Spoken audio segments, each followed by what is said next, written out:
സ്വർണ്ണവിലയിൽ ഇന്ന് വമ്പൻ കുതിപ്പ്. ഇന്ന് പവന് വർദ്ധിച്ചത് 2120 രൂപ. ഇനിയും സ്വർണ്ണവില ഉയരുമെന്നാണ് പ്രവചനം. സ്വർണ്ണവിലയിൽ ഞെട്ടിക്കുന്ന വർധനയാണ്. ഇന്നലെ 2 തവണയായി 2080 രൂപ കൂടി. രാവിലെ മാത്രം 2120 രൂപയാണ് ഇന്ന് വർദ്ധിച്ചത്. ഗ്രാമിന് 265 രൂപ വർദ്ധിച്ച് 13,725 രൂപയും പവൻ വില 2120 രൂപ കൂടി 1,09,800 രൂപയിലും എത്തി. ഇന്നലെയും സ്വർണ്ണവില 2 തവണയായി പവന് 2080 രൂപയാണ് കൂടിയത്. 2 ദിവസത്തിനിടെ സ്വർണ്ണവില വർദ്ധിച്ചത് പവന് 4,200 രൂപ.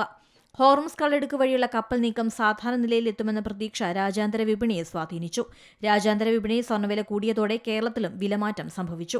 ആഭരണം വാങ്ങാൻ കാത്തിരിക്കുന്നവർക്ക് ആശങ്ക വർദ്ധിപ്പിക്കുന്നതാണ് വിപണി വില. ഹോർമുസ് പാത തുറക്കുമെന്ന സൂചനയും ക്രൂഡ് ഓയിൽ വില വലിയ തോതിൽ ഇടിയുന്നതും സ്വർണ്ണവിലയെ സ്വാധീനിക്കുന്നുണ്ട്. ചൈന ഉൾപ്പെടെയുള്ള രാജ്യങ്ങളിൽ നിന്ന് വലിയ തോതിൽ സ്വർണ്ണത്തിന് ആവശ്യക്കാർ ഏറുകയാണ്.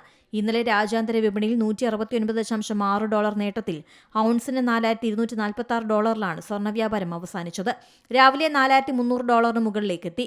നിലവിൽ $4,262 വിൽപ്പന നടക്കുന്നത്.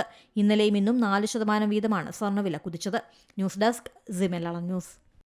ഏറ്റവും പുതിയ വാർത്തകളും വിശേഷങ്ങളും വിരൽത്തുമ്പിലറിയാൻ സി മലയാളം ന്യൂസ് എല്ലാ ഡിജിറ്റൽ പ്ലാറ്റ്ഫോമുകളിലും ലഭ്യം.